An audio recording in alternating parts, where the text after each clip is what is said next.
Hello, everyone, and God bless you wherever you are today. Tomorrow, May 17th, 2026, has been dedicated or set aside as a National Day of Fasting and Prayer, or the National Rededication to God Day by our President, Donald Trump, and the Trump administration and our government.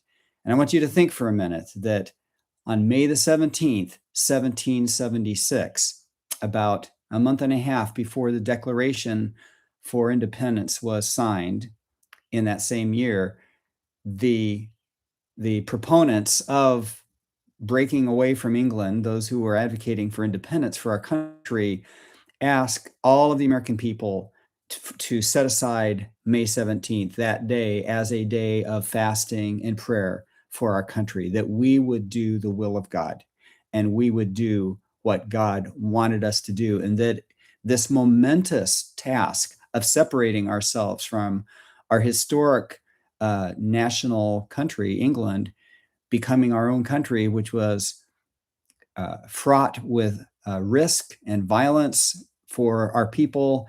And it was going to be an arduous journey if we set apart on that trip for independence, that God would honor that and bless that, and that that was within his will.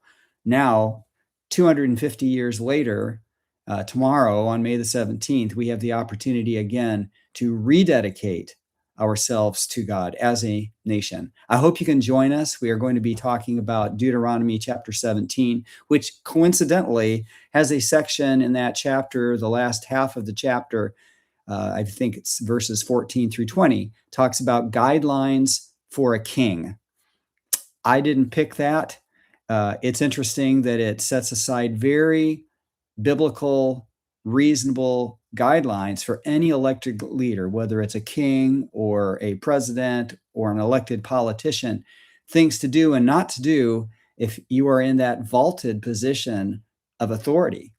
And we'll be talking about that because sometimes we all feel like we should be the king. We should be making all of the rules. But who among us has the wisdom, the talent, and really the discretion to do that without the wisdom of God and the guidance of God? So I hope you can join us tomorrow. We do pray for our country. We have many challenges.